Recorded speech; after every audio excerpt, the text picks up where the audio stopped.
공과 방망이 대신 펜을 든 기자들의 날카로운 시선, 유쾌한 입담으로 지역사회 이슈를 던진다. 스타토크 견제구입니다. 지난 견제구 편에서는 우리 동네 달라지는 개발지도 엿보기라고 해서 신도시 S생활권부터 1, 2, 3생활권까지 한번 쭉 짚어봤거든요. 이번 시간에는 지난 시간에 이어서 남아있는 신도시 4, 5, 6생활권에 대해서 한번 구체적으로 한번 짚어보는 그런 시간 가져보도록 할 텐데, 사실 이곳 생활권들은 아직은 좀 개발이 굉장히 좀 덜 진행된 그런 미지의 세계라고도 좀 볼 수 있을 것 같거든요.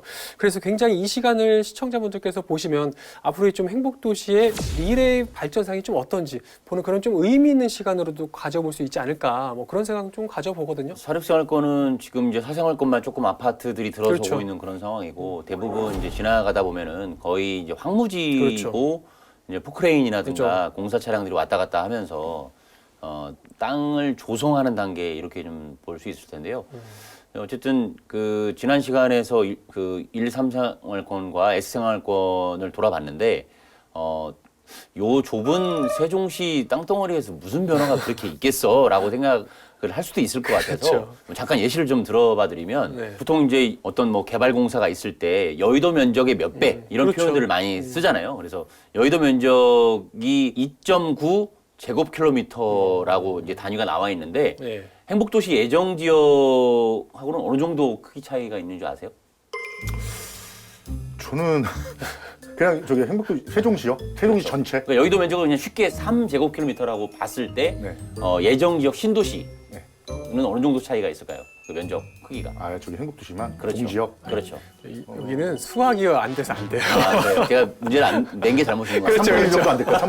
2분의 1. 아니. 25배입니다. 25배. 73제곱킬로미터가 되고요. 예. 그리고 이제 그 세종시 전체로 하면은 465제곱킬로미터니까 거의 160배 정도의 크기니까, 이 행복도시 예정 지역 그리고 세종시 전반적으로 광활한 면적에서 변화가 일어나고 있다, 이렇게 좀 이해하시면 될 것 같습니다. 저는 이제 세종시 면적이 읍면적까지 다요. 네. 서울의 4분의 3이다. 이런 거를 제가 서울시의 네. 4분의 3 면적이다 해가지고 거기에 너무 몰두를 했던 것 같아요. 제가. 그 표현이 더 와닿을 것 같은데, 시청자 입장에는. 근데 이제 네. 행복도시 얘기를 동지역만 말씀하시니까. 네, 그렇죠. 예. 아무튼 그래서 굉장히 이제 행복도시가 넓은 면적에서 여러 가지 뭐 변화, 개발이 이루어지고 있다, 뭐 이런 말씀을 해주신 건데, 한번 이런 질문 한번 두 분께 들어보고 싶은데, 아직은 미지의 세계라고 좀 할 수 있는 4, 5, 6생활권에서 두 분은 혹시 향후에 가장 좀 기대되는 이런 점이 나는 제일 기대된다, 주목된다, 이런 것도 좀 혹시 어떤 점이 있어요? 사생활권까지는 일반 타시도와 같은 모습이에요. 비슷하게 흘러가요. 근데 이제 되게 차별성이 있다는 5, 6생활권을 보시면 네.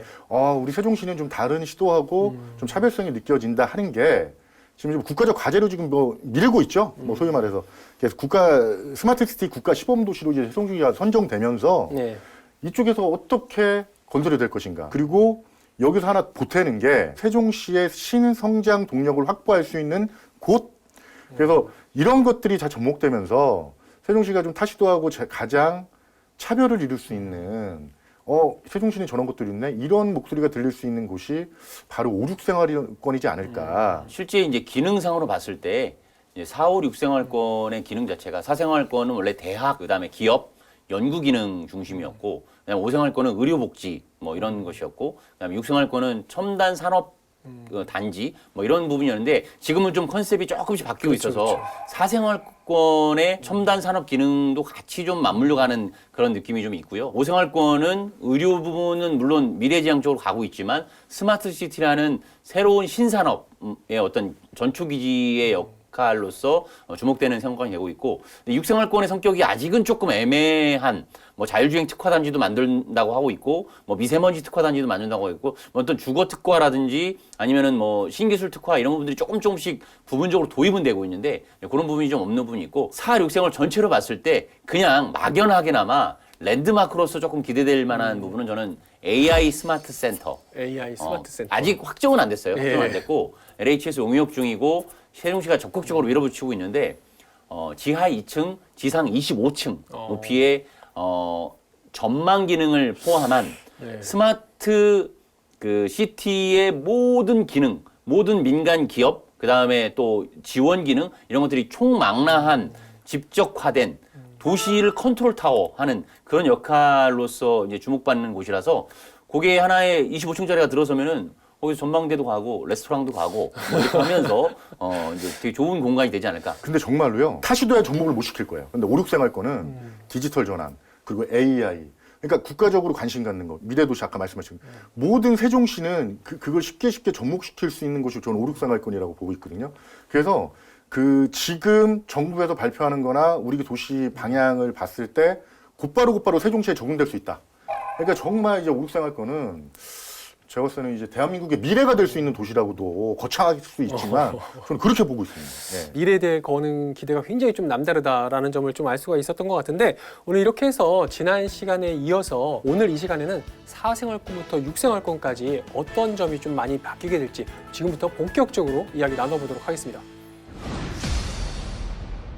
특공도 받았어요. 아파트 이전 기간 종사자 특공도 받아서 입주를 했어요. 근데 여기 출퇴근할 거는 또 대전으로 하는 거예요. 참 아이러니한 현상까지 발생하면서 중소벤처기업부의 소속 기관들인데 상당히 큰 규모예요. 대전에서 중소벤처기업부를 세종으로 떠나 보내는 것 이상으로 최근에 이제 국토교통부에서 세종시 이제 행복도시에 13,000호의 아파트를 추가로 공급하겠다. 지난주에는 사실 거의 이제 도시 완성기라고 할 수 있는 1부터 3생활권까지를 위주로 짚어봤다면 오늘 짚어볼 4, 5, 6생활권은 아직은 이제 미지의 세계라고 좀 볼 수도 있을 것 같거든요.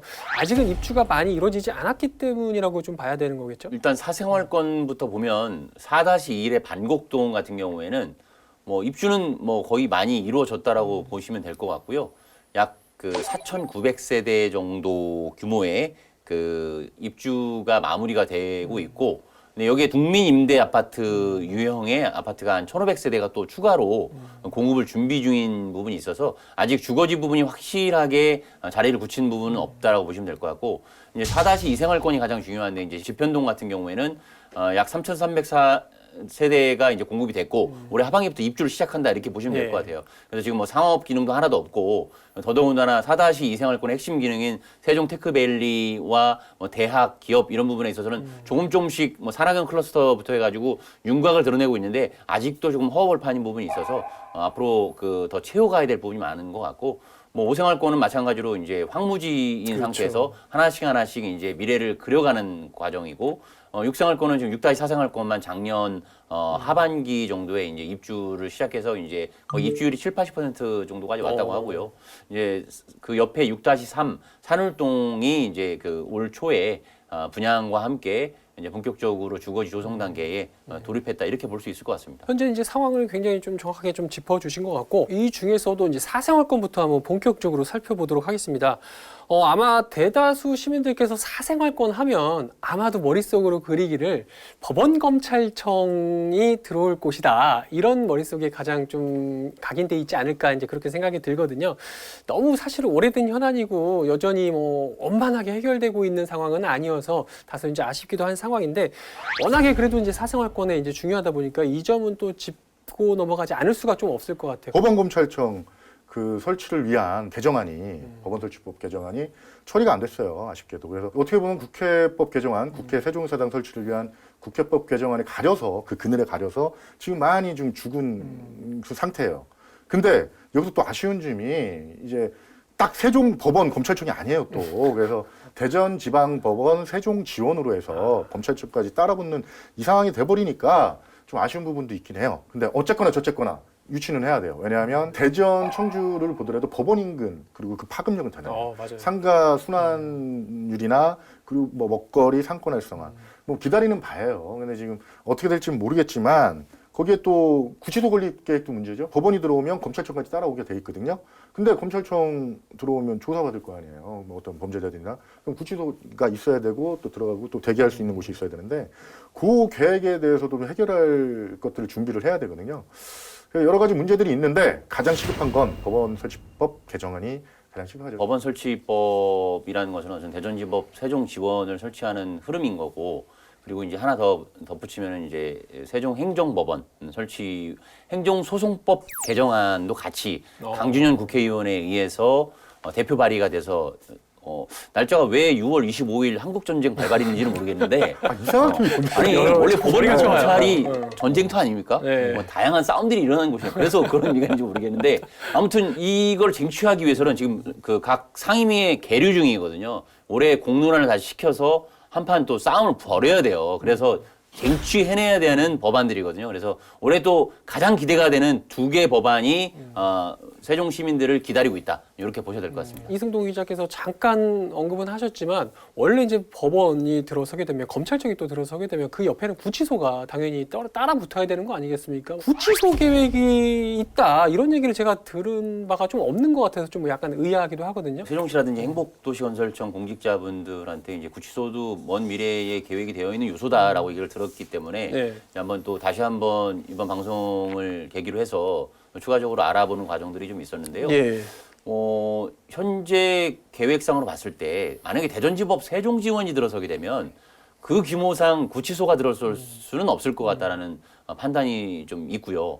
근데 만약에 들어선다고 하면 법원검찰청이 속해 있는 반곡동의 한 필지 내에 쪼개서 들어가야 된다라는 의견이 있는데 예. 뭐 그 부분의 실현 가능성은 좀 지켜봐야 될 것 같고요. 구치소가 들어서는 것에 대한 또 시민들의 반감 정서가 또 있기 때문에 그렇죠. 사실 거기 그 바로 뒤편이 괴화산인데 그렇죠. 괴화산 정상에서 법원검찰청이 딱 보이거든요. 바로 구치소가 보이면 사실 조망권이 많이 좀 뭐 했을 수도 있겠다. 뭐 이런 얘기가 나올 수 있는 거죠, 사실은. 네네. 그래서 구치소 부분은 사실상 물음표가 달려 있는 그 요소가 아닐까 그렇게 보여집니다. 근데 뭐 제가 이 말씀을 드리면 시장님께도 좀 이춘희 시장이 난처하실 텐데 저희 방송에 출연해서도 한 2년 전인가 출연해서 1년 안에 법원검찰청을 유치하겠다 이 말씀을 하셨죠, 시장님 하셨고 그리고 그 이후에 제가 브리핑 때 한번 구치소 계획에 대해서 한번 여쭤본 적이 있어요. 네. 그랬더니 그 부지 뒤편에 산이 있다. 네. 그 깎아서 구치소를 넣으면 된다. 이런 말씀도 하셨었어요. 근데 좀 지금에 와서는 실현 불가능하지 않을까 이 말씀인데 뭐 어쨌든 시장님 입장에서는 그런 말을 했었는데 기억하시고 계시는지 모르겠네요. 예, 잠깐 뭐 말씀드렸어요. 사생활권에서 하나의 또 공공시설, 들어오게 될 공공시설 하나를 좀 더 꼽자면 바로 법원검찰청 부지 인근에 한국전력 중부건설본부가 이제 들어오는 부지가 예전에 마련이 됐다 이런 이야기가 아마 이승동 기자도 취재를 했던 걸로 기억이 나는데 빨리 착공을 하지 않아서 여러 이제 구설에도 좀 올랐던 그때가 있는 것 같아요. 지금은 어떻게 진행되고 있나요? 현재는 지금 토목공사 진행 중이죠. 작년 11월부터 진행이 됐는데 한때는 또 먹튀 논란까지 휩싸였었어요. 네. 저도 저도 이제 기사를 그런 쪽으로 썼는데 네. 이분들이 이제 공공기관 부지는 이제 조성원가로 공급을 받을 수가 있어요. 한 뭐 250에서 300. 근데 이쪽이 상업용지란 말이에요. 어쨌든 법원검찰청 바로 옆이에요. 네. 그게 이제 250에서 조성원가가 300이면 상업용지가 한 2,500에서 3,000 간단 말이에요. 그러니까 10분의 1 가격으로 취득을 한 거예요. 그래서 뭐 어떻게 보면 혜택 아닌 혜택을 받은 거죠. 여기 세종시에 들어오면서. 그래서 지난 2017년도에 이사회 승인을 통해서 한 지상 6층 규모인가요? 그리고 300명 정도 이전하겠다 해가지고 계속 건설이 밀리다가 이제 특공도 받았어, 그분들이. 아파트 이전 기간 종사자 특공도 받아서 입주를 했어요. 근데 여기 출퇴근할 거는 또 대전으로 하는 거예요. 참 아이러니한 현상까지 발생하면서 문제가 되다가 이제 토목공사를 진행하면서 조금 이렇게 좀 이렇게 가라앉은 상태죠. 근데 이 문제는 공공기관들이 땅을 사놓고 늦게 들어오는 것들, 이 문제에 대해서는 교훈을 충분히 얻어서 다른 공공기관 유치 때는 좀 반면교사 삼아서 이거를 좀 해결해요. 뭐 땅을 환수 조치하든지 빨리 들어와라, 몇 년 안에 들어와라, 개혁 주권에 명시해놓든지. 소담동과 반곡동 경계부에 그 주유소가 하나 있는 그 옆부지인데 2023년 초에는 뭐 300여 명이 거기에 근무를 한다고 하니까 법원검찰청이 조금 더뎌지더라도 뭐 일정 부분 상권에는 보탬이 될 것이란 좀 기대가 좀 나오는 것 같습니다. 그 옆에 감사원이 온다고 했었어요.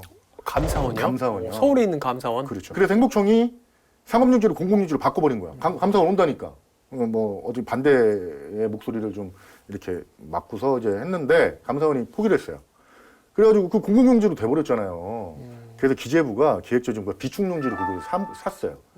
그래서 기재부가 어떻게 개발할지 모르겠어요. 그 입지가 어디죠? 저 한국 법원검찰청 인근이에요. 한전 중간에 그 바로 옆에 부지. 바로 저도 가보지는 못했지만 고인근 부지. 이렇게 해서 이제 소담 반곡동에서 약간 좀 더 멀리 떨어진 지편동 쪽으로 한번 이동을 해보도록 할 텐데 이곳은 아까 짚어본 바대로 역시 산업 또 대학 부지가 이제 중심으로 돼 있는 그런 부지입니다. 산업 부지 가운데서도 이제 굉장히 좀 지난해 관심을 끌었던 것이 역시나 네이버 데이터 센터의 유치가 아니었을까 이제 그런 생각을 가져보는데 뭐 최근에 조만간 토목공사에 이제 들어갔고 뭐 조만간 이 뭐 공식적인 좀 착공식도 가질 예정이라는 뭐 그런 소식까지도 들려오고 있어요. 그 중에서도 굉장히 이제 주목되는 것이 그 일대를 데이터 센터 유치를 통한 뭐 여러 가지 벤처밸리로 좀 조성을 하겠다 이런 구상을 세종시에서 좀 밝히고 있거든요. 네이버 데이터 센터는 외곽 순환도로로 봤을 때 그 KDI 한국개발연구원을 지나서 그렇죠. 그 앞강 캠핑장 쪽으로 가는 방향에서 그 다리를 건너기 전에 금빛 그렇죠. 노을교가 아직 건설 중인데 그렇죠. 그 우측 편에 자리 잡고 있는데요. 그 맞은편에 뭐 2개 유보지가 좀 남아 있고 그 2개 유보지에 그런 어떤 연관 산업을 유치해 보겠다라고 하는 구상이 있는 거고 아직 구체화된 구상이 있는 것은 아니고요. 지금 현재 이제 그런 연관 산업들이 올 수 있을 것으로 기대되는 당장의 그 입지는 지편동 4-2 생활권 세종 테크밸리 내에 그렇죠. 있는 이제 산학연 클러스터 지원센터, 그 다음에 지식산업센터, 뭐 이곳에 지금 알게 모르게 벌써 제가 이제 직접 방송하기 전에 한번 그 산학연 클러스터를 잠입을 해봤거든요. 잠입은 그렇지만 거기서 보안을 또 통과를 해야 돼요. 그래서 제가 일부러 잠입을 했습니다. 그래요? 사실 명함 줬습니다. 제가 명함 주고 갔는데 그 1층부터 쭉 그 뭐 어느 기업 쭉쭉쭉 있는데 예. 거의 50개 기업이 되더라고요. 벌써요? 그러니까 뭐 이제 뭐 사무실만 얻어서 하는 기업들도 일단은, 있겠지만 예. 지식산업센터 또 옆쪽에는 지금 뭐 창업진흥원이라든가 중소기업기술정보진흥원, 중소벤처기업부의 소속기관들인데 상당히 큰 규모예요. 대전에서 중소벤처기업부를 세종으로 떠나 보내는 것 이상으로 안타까워했던 그 어떤 기관이라고 보시면 돼요. 그러니까 모든 지원 기능이 여기서 이루어진다고 보시면 되는데 진짜 가보시면 여기 뭔가 오겠는데라는 생각이 이제 들 정도로 약간 허벌판이지만 기능들이 채워져 가고 있어요. 그래서 이제 거기에서 어떤 사람과 어떤 사람을 어떻게 연관시킬 것인가가 이제 기술적인 부분이 남아 있는 것인데 그걸 잘 연관시키면 사생활권이 정말 그 행복도시의 미래성장 능력, 대한민국의 또 다른 성장을 이끌 수 있는 어떤 전초기지가 될 수 있겠다라는 생각이 스쳐 지나갔습니다. 네. 네이버 센터 말씀을 좀 길게 뭐 안 하신 것 같은데 네이버 센터는 시청자분들께 알아주셔야 될 게 제가 요즘에 관심을 받고 있는 게 물을 관심을 많이 갖고 있어요. 행복도시에 공급되는 물. 기사도 몇 번 쓰고 그랬는데 행복도시에 배정된 물이 있어요. 예. 근데 네이버 센터가 들어옴으로써 1일 3,000톤의 물을 공급할 수밖에 없는 구조란 말이에요. 근데 3,000톤이라면 소종산단에 들어가는 물이에요. 물 규모예요. 산단 하나에 들어갈 만한 물. 예. 근데 이게 또 생활용수로 간단 말이에요. 생활용수로 공급된단 말이에요. 왜냐면 공장 시설이 아니에요. 생활용수 무지하게 비싸요. 근데 세종시가 이 정도로 혜택을 주면서 네이버가 왔거든요. 그럼 네이버가 지역 경제에 뭘 도움을 주느냐. 이거를 분명히 세종시가 따져보고 얻을 건 얻어내야 된단 말이에요. 근데 이 문제는 제가 뭐 계속 뭐 관심을 갖고 이제 기사를 쓸 건데 정말로 그걸 뭐 지역 경제나 이런 거에 좀 얻어올 걸 얻어야 된다. 세종시가 협약을 맺을 때 그렇죠. 데이터 센터 옆 부지에 뭔가 시민 친화 뭐 놀이 시설이라든지 아이들과 뭔가 교육을 할 수 있는 시설이라든지 이런 부분들의 특화 시설을 유치하겠다라는 청사진을 이춘희 시장이 발표를 했었거든요. 그래서 그 부분을 네이버 측과 잘 끌어내는 것이 2023년 그 네이버 데이터 센터 개관식에 맞춰서 하나의 숙제로 좀 남아 있는 것이라 보고 거기에 또 정말 우리가 상상하지 못했던 시설이 온다라고 하면 또 하나의 도시의 발전에 그 윤활유 같은 역할을 할 수 있지 않을까 그렇게 기대하고 있습니다. 네이버 데이터 센터를 둘러싼 주민 뭐 친화 시설 그리고 그와 연계된 벤처밸리까지 앞으로 좀 그 일대가 어떤 모습으로 좀 성장하게 나가게 될지 좀 관심을 갖고 지켜봐야 될 것 같고 하나만 더 덧붙이면은 말씀하시죠. 테크밸리의 입주를 예고한 계약을 한 기업들의 유형 몇 가지만 좀 설명을 드려야 거기가 밑그림이 그려질 것 같아서 예. 뭐 2023년, 2024년 정도에 아마 윤곽을 좀 더 구체화할 것 같은데요.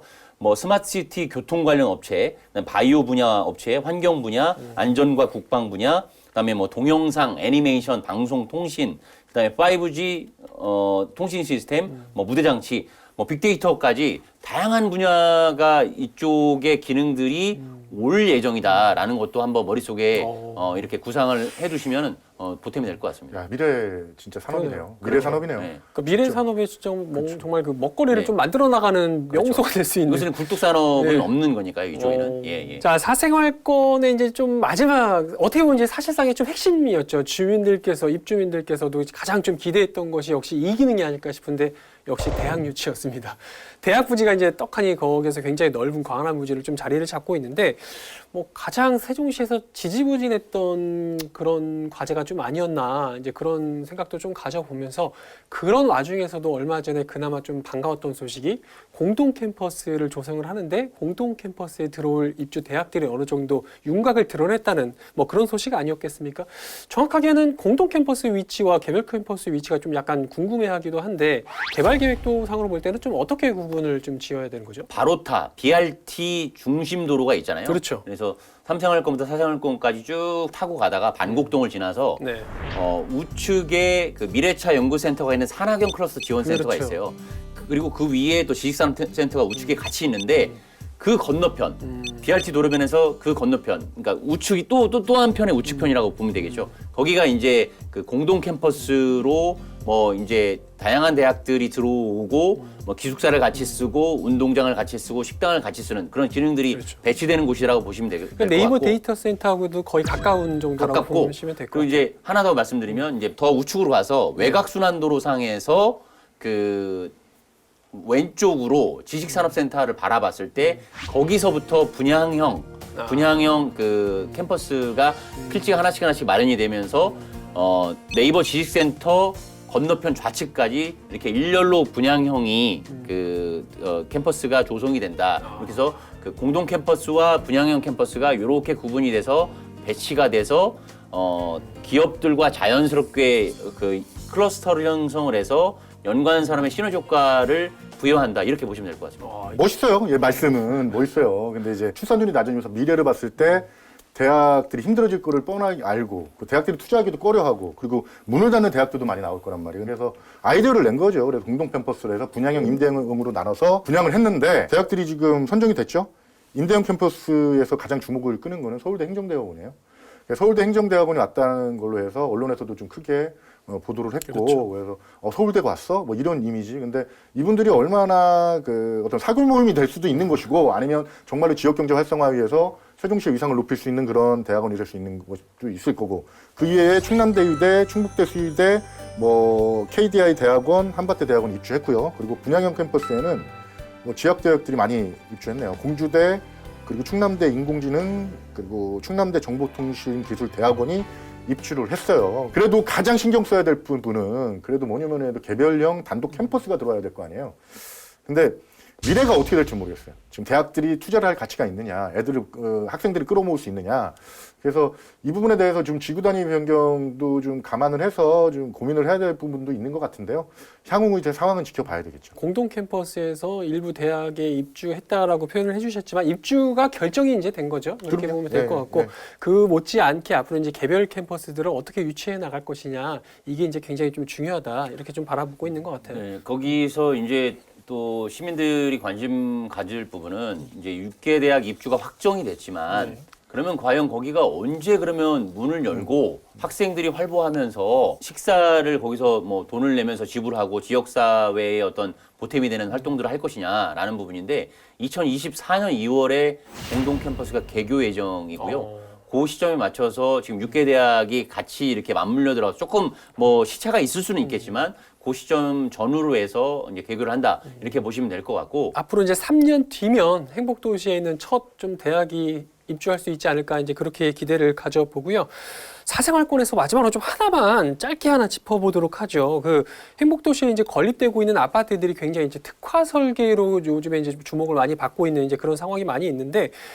사생활권에서 일부 남아있는 집현동의 그 금강 수변과 연계된 테라스 이런 특화 계획이 좀 반영이 앞으로 이제 될 거다 이런 관심이 있어서 일부 이제 분양을 기다리고 계시는 분들께서 많이 관심을 가질 수 있는 내용이 아닐까 이제 싶은데 어떤 내용이죠? 세종시 신도시에 3대 하천이 있는데 예. 방축천, 제천, 제천, 예. 삼성천. 삼성천? 예, 삼성천은 이제 반곡동과 집현동을 가로지르면서 금강과 연결되는 천이라고 보면 돼. 가보시면 예. 또 금남면까지도 연결이 돼 있어요. 그래서 상당히 폭이 넓고 저기 좋은 공간으로서 시민들한테 아마 사랑을 받을 공간이라고 저는 생각이 되는데 그 삼성천이라는 거기에도 이제 음악 분수라든지 다양한 기능들이 들어가거든요. 그 삼성천을 배경으로 해서 수변 테라스 특화를 한 500세대 규모의 그 주상복합을 짓겠다는 계획이 지금 나오고 있고 뭐 그 부분이 올해 말이나 아니면은 내년 상반기 정도에 구체화될 것 같고 뭐 분양 시기는 아직 아직 확정된 부분은 없고요. 뭐 그런 차원인데 중요한 거는 삼성천을 그 조성하겠다라는 그 약속이 지켜지지 않고 있어서 빨리 삼성천이 완공되는 그 시점이 일단 중요할 것 같고 그 속도에 따라서 지편동 그 주상복합 테라스 특화 단지도 같이 맞물려 들어갈 것 같습니다. 자, 그러면 이제 사생활권을 넘어서 금강을 지나서 5생활권으로 한번 가보도록 하겠습니다. 가장 먼저 만나게 되는 곳은 역시 5-1 생활권, 바로 합강동으로 이제 우리가 흔히 이제 표현을 하곤 하는데, 가장 먼저 만나게 돼요. 근데 가장 주목되는 부분은 뭐냐면 이곳이 국가적으로 굉장히 좀 관심을 갖고 있는 스마트 시티로 건설된다는 거 아니겠습니까? 5생활권 같은 경우는 1생활권부터 이제 3생활권까지 도시건설이 완성 시점에 머무는 상황에서 도시건설 과정에서 좀 시행착오를 겪었던 부분들을 보완하면서 만들 수 있는 여지가 있다. 거기에 지금 보태진 게 국가적 과제로 추진되고 있다. 그래서 문재인 정부에서 국가 시범 도시로 지금 선정을 해놨죠. 그러니까 국가 지원까지 보태지는 거예요. 그러니까 얼마나 도시가 활성화될 수 있겠느냐, 얼마나 그 스마트 도시를 건설할 수 있겠느냐. 거기에 지금 디지털 기반으로 스마트 도시가 구현돼요. 너무 많아가지고 제가 잠깐 보면 디지털 기술을 활용해서 도시 건설이 이루어져요, 일단은. 그리고 미래형 혁신 교통 시스템이 구축이 돼요. AI가 좀 접목돼가지고 이런 부분들을 또 이끌 거예요. 친환경 그린 도시로 또 여기서 좀 발돋움할 거예요. 아마 여기 집중이 될 거예요. 그래서 탄소 중립 도시 실현을 위해서 제도적 기반도 든든하게 탄탄하게 마련될 거고요. 그러다 보니까 좀 미래형 첨단 도시로서 기대감이 너무 많은 도시죠. 지금까지 보지 못했던 미래 도시를 엿볼 수 있는 이제 그런 도시가 될 거다, 이런 말씀이신 것 같고요. 전국적으로 어딜 가보더라도 뭐 시골에 가더라도 스마트 시티라고 이렇게 묻혀놓은 그 데도 있어요. 그런데 중요한 거는 타이틀이 국가 시범 스마트 시티라는 거, 부산과 함께 그 부분에 있어서 1조 4천억 원이 투입이 될 예정이고 2024년 정도에 어느 정도 윤곽을 좀 보일 거라는 얘기가 있고 2023년 4월에 첫 주택, 퍼스트 타운이라고 표현하더라고요. 영어 발음 어렵네 이거. 천마을 아니에요? 천마을. 그러니까 거기에 5-1 생활 천마을인데 약간은 근데 행복주택 형태라서 공공주택 형태라서 어떤 식으로 구현이 될지 모르겠지만 그런 공공주택에 아마 기존 주택에서 볼 수 없는 다양한 요소들이 결합이 될 것이라서 그 부분이 아마 이제 사람들한테 이 펄스타운이 어떻게 성공하느냐, 어떻게 입지에 성공하느냐에 따라서 5-1 생활권, 그리고 행복도시 전반이 스마트 시티로 나아가는 데 있어서 하나의 테스트 베드가 될 수 있을 것 같고요. 컨셉이 사실은 시민들한테 확 와닿지는 않았어요. 그러니까 5-1 생활권에 이렇게 테두리가 있을 거 아니에요? 그 테두리에다가 자기 차를 주차시켜 놓고, 아까 이순동 기자가 얘기한 자율주행차가 도시의 곳곳을 그 이제 프로그램 입력해서 돌아다니면서 그 차로 갈아타서, 어찌 보면 그 자율주행차의 프로그램에 따라서 그 내부의 차들이 돌아다니면 아이들이라든가 노약자들에 의한 교통사고가 많이 줄 수 있잖아요. 뭐 이런 컨셉들, 그러니까 안전한 도시, 그리고 원격 의료 시스템을 전격적으로, 거기에 지금 사실 5생활권이 의료 기능이 있다 보니까 거기에 또 원격 의료라는 부분이 또 시도가 될 것이고, 그래서 의료와 복지와 교통과 다양한 그 어떤 첨단 기술이 결합된 기존 도시에서 상상할 수 없었던 도시가 생길 것이다라고 관계기관은 얘기하고 있는데, LG CNS가 지금 그 우선 사업 대상자로서 이제 전체적인 사업을 이끌고 있고, 올해 이제 SPC를 구축을 해서 본격적으로 민관이 그 협력을 해서 만들어갈 것인데, 아직 머릿속에 잘 그려지진 않아요. 그리고 실제 브리핑을 하더라도 저희가 질문을 하면 아직 답변을 잘 못하는 상황인 거거든요. 그래서 올해 한 하반기 정도는 되면 그래도 조금은 5-1 생활권의 윤곽이 나오지 않을까. 이 스마트 시티는 대한민국의 성장 동력이에요. 그러니까 어쨌거나 안 될 수가 없어. 뭐 혹시라도 야 문재인 정부가 스마트 시티 건설 추진하는데 유비쿼터스 도시하고 연결 선상에 있거든요. 그래서 근데 예전에도 추진됐지만 유비쿼터스 도시가 뭐 유야무야 됐잖아요. 그러니까 정권이 바뀌면 스마트 도시도 유야무야 되는 거 아니야? 근데 어쩔 수가 없어요. 왜냐하면 대규모 굴지의 자동차 회사들이 뭐 디지털을 접목시킨 친환경 자동차나 자율주행 자동차나 계속 개발해가고 있고요. 그러니까 이거는 뭐 대한민국에서 우리 정부의 대한민국 정부에서 안 밀어줄 수 없는 그런 산업이 됐기 때문에 우생활권 스마트 도시 국가 시범 도시에 선정됐다는 자체가 성공 가능성이 있다. 대신에 그 속도가 얼만큼이냐. 머릿속에 사실 딱히 떠오르질 않아요. 어떤 모습의 도시일까. 굉장히 좀 상상하기도 이제 쉽지 않은 그런 상황인 것 같은데 앞으로 어떤 모습으로 계속 만들어져 나갈지는 그래서 아직은 시민들께서 SF 영화라고 보시면 될것 같아요. 그러니까요. 저도 그래서 이거 SF 그게 과연 세종시에서 구현이 가능할까 이런 의문이 사실 드는 것도 사실이고 그러면 이제 5-1 생활권에 이어서 바로 옆에 이제 5-2 생활권 다솜리로 한번 가보도록 하죠. 비록 아직까지는 행정구역상의 연기면에 속해 있긴 하지만 향후에 이것도 굉장히 미래지향적인 모습으로 5-1 생활권만큼이나 이제 주목을 받고 있는 곳이기도 한데 가장 이쪽에서 주목되는 거는 역시 원래 5생활권의 주요 테마였던 의료 기능이 아닐까라는 이제 그런 생각이 가져보거든요.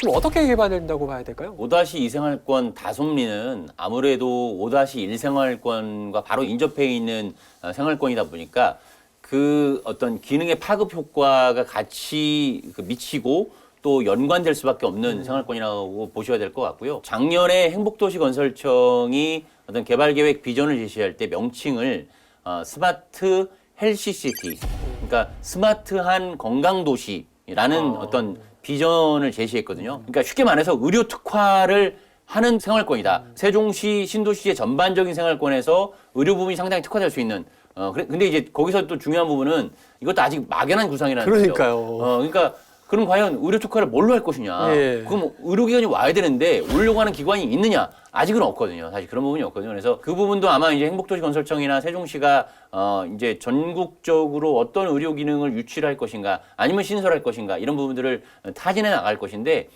그런 밑그림을 올해 그려 나가고 아직 좀 시간이 멀어요. 2026년 정도에 약 7,400호 규모의 주거 단지로 5-2 생활권을 좀 구체화해서 특화하겠다. 이런 계획이라서 좀 시간을 두고 차근차근 해나가야 될 생활권이다. 이렇게 좀 그리시면 될 것 같습니다.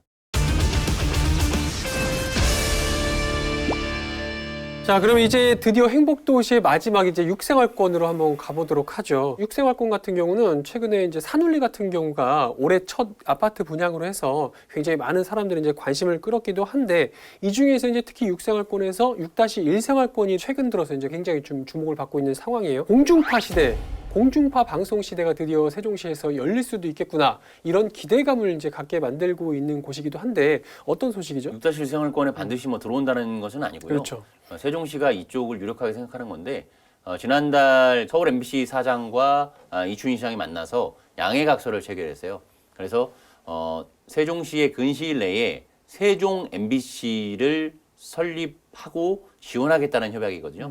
근데 세종 MBC가 이제 서울 상암동 본사가 온다는 그런 뜻은 아니고 청주와 대전에 있는 어떤 지방 MBC를 통합한 새로운 형태의 세종 MBC, 제2수도 세종의 좀 위상에 걸맞은 세종 MBC를 건립하겠다라는 안을 냈고 MBC는 국회 세종의사당 입지가 있는 S생활권 옆부지 쪽에 5만 제곱미터를 요청을 한 상태고요.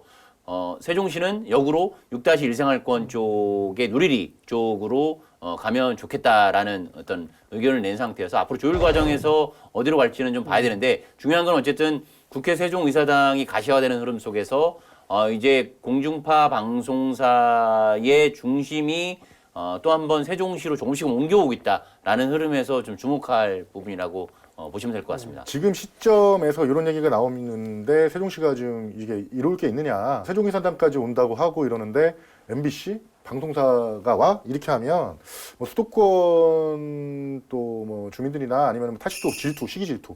야, 뭐 다 세종시 다가? 뭐 이런 얘기도 지금 있지 않을까. 이런 나중에 뭐 최근에는 또 KBS까지도 뭐 언급이 되고 있다라고 해요. 사실 KBS가 먼저 언급이 됐었거든요. 작년 하반기에 여권에서 KBS 공영방송이 먼저 선도적으로 옮겨야 된다. 그래야 국가 균형 발전에 어울리고 효과가 있다라고 했는데 KBS 뭐 본사 기자들부터 해서 다 반대를 해서 물밑으로 쑥 들어갔었던 상황이었는데 MBC가 갑자기 올해 치고 나오면서 KBS의 모 기자분에게입니다. 발칵 뒤집혔다는 얘기가 있었고, 그리고 KBS와 SBS까지도 우리도 어떻게 되는 거 아니냐 이런 움직임들이 좀 있었는 과정에 3월 2일에 이승훈 기자와 이름이 비슷합니다. 양승동 KBS 사장이 예. 그 어떤 창간 기념사에서 세종시로 본사 기능을 이전하고 지금 여의도 국회의사당과 KBS 홀이 걸어서 600m 거리거든요.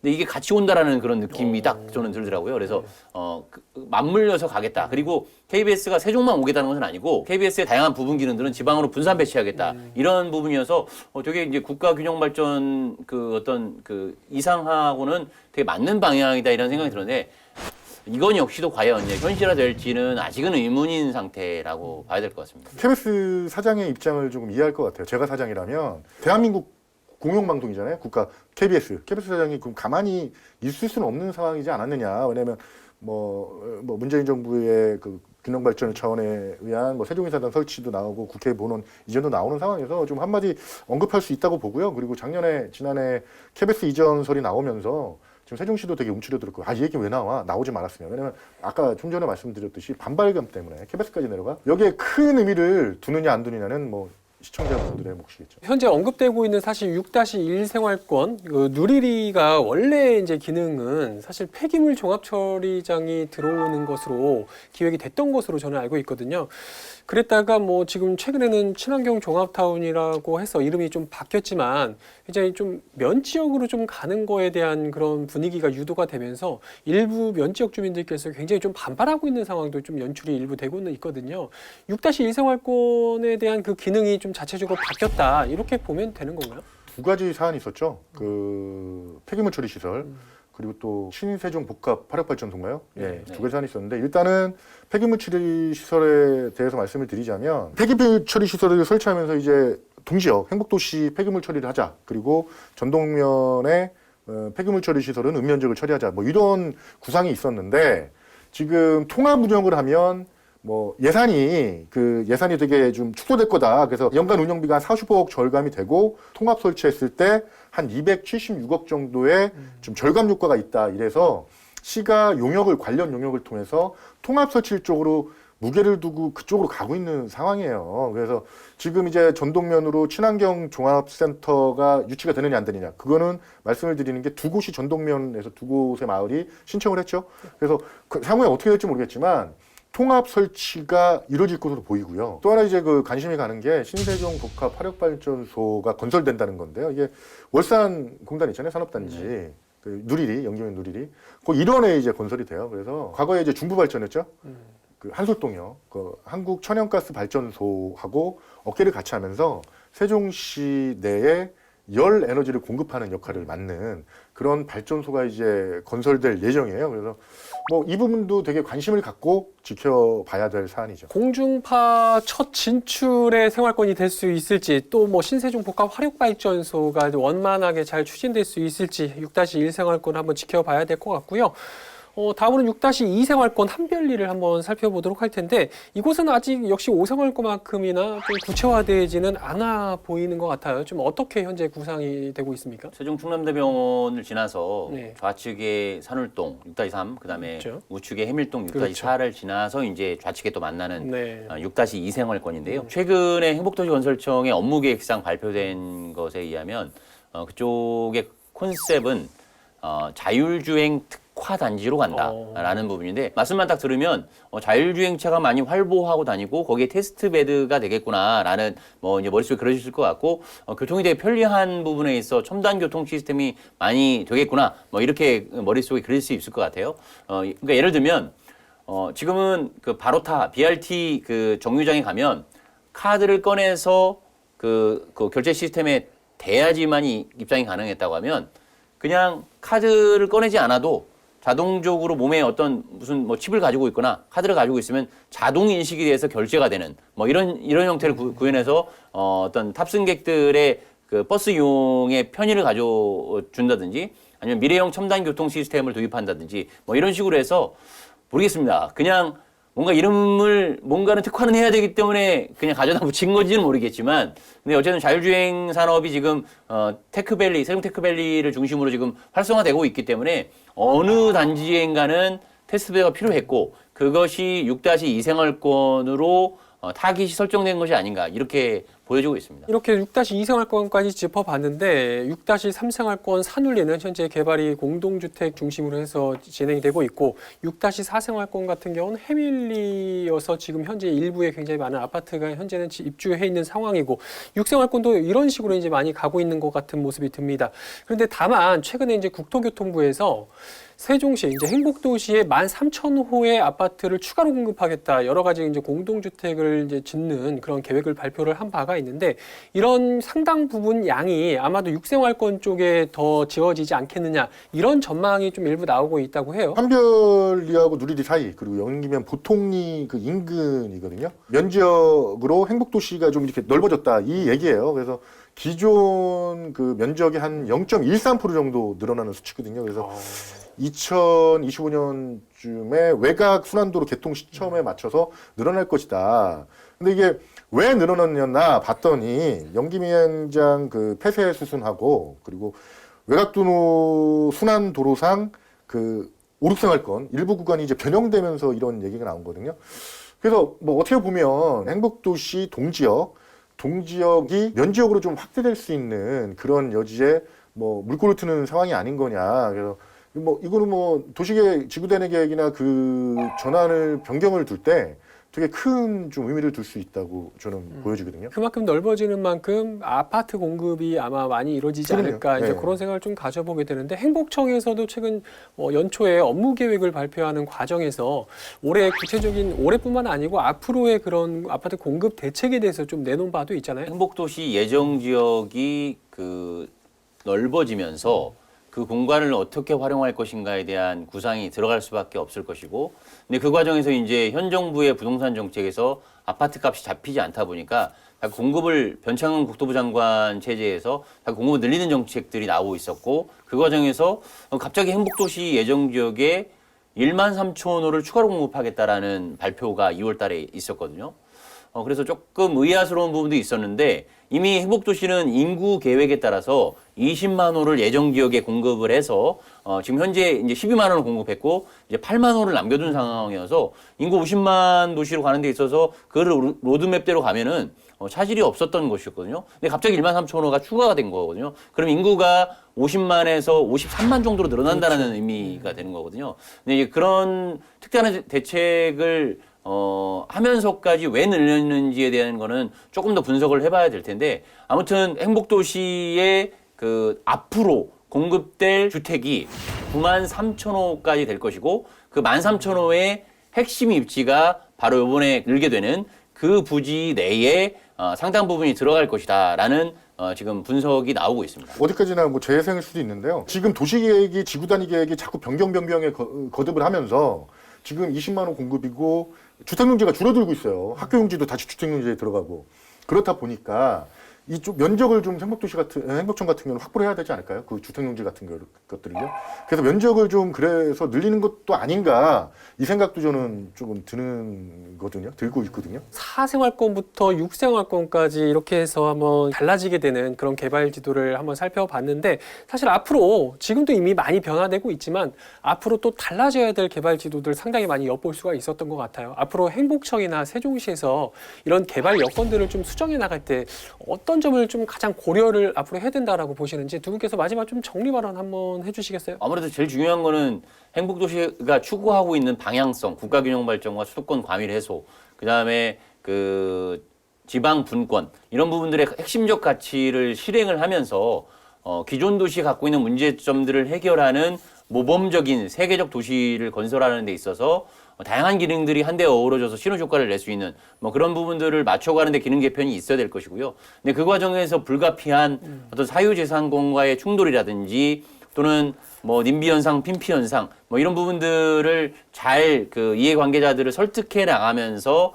그런 기능들을 하나하나씩 완성해가는 그런 과정들로 충돌은 뭐 불가피할 수밖에 없을 것이고요. 뭐 그렇게 해나갔으면 좋겠습니다. 좋은 말씀하셨는데요. 저는 이제 도시 여건이 자꾸 변화되고 있거든요. 애초에 당초에 행복도시 계획, 지구 단위 이런 것들이 짜여진 그 도시 밑그림들이 조금씩 변화하고 있거든요.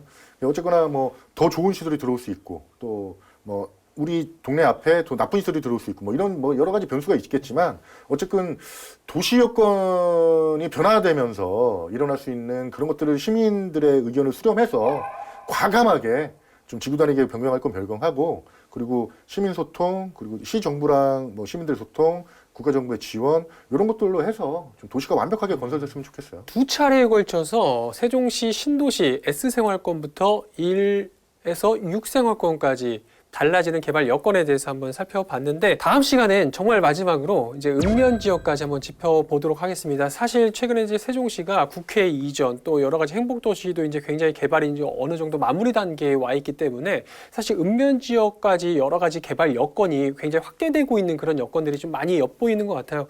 그래서 앞으로 다음 주에 이제 저희가 이야기를 전해드릴 읍면 지역도 상당히 좀 관심 있게 바라봐야 되지 않겠습니까? 이렇게 생각하시면 좋을 것 같습니다. 뭐 지금 행복도시 S생활권에서 6생활권까지 두루 한번 살펴봤는데 우리 집 안을 보더라도 찬장에 뭐가 있고 그다음에 복도에 뭐가 있고 테라스에 뭐가 있고 이렇게 좀 그 뭔가 물품들이 어떻게 돼 있고 기능들이 어떻게 배치되어 있는지 잘 알아야 그 주거 생활에 불편함이 없듯이 행복도시 전반에 대해 구석구석이 어떻게 좀 돌아가고 있고 흐름이 어떻게 가는지를 알면은 내가 이 도시를 살고 있다라고 하는 어떤 그 자부심 그리고 또 어떤 정체성도 가질 수 있기 때문에 다음 시간 3편에서도 이제 범위를 좀 더 크게 넓히는 거거든요. 읍면 지역까지. 읍면 지역은 또 어떻게 변화하고 있고 어떤 기능들이 지금 재배치되고 있는지를 아마 시민 여러분들께서 관심 있게 지켜봐 주시면 많이 도움이 될 것 같습니다. 세종시 봐보세요 한번. 행정수도 되죠. 그 미래도시 미래 첨단도시 되죠. 거기다 복합도시로 해가지고 10분만 차 타고 가면 친환경이 펼쳐지는. 야 이거 뭐 엄청난 도시네요. 아무튼 다음 주 저희가 전해드릴 읍면 지역까지도 열심히 준비해서 다양한 정보 시청자분들께 전해주실 것을 부탁드리겠습니다. 예. 네, 우리 동네 달라지는 개발지도 엿보기 신도시 편을 두 차례에 걸쳐 짚어봤는데요. 역시 아직 한창 개발이 진행 중인 만큼 다이나믹하다는 점을 느낄 수 있었던 시간이었던 것 같습니다. 다음 시간엔 이어서 읍면 지역을 살펴볼 텐데요.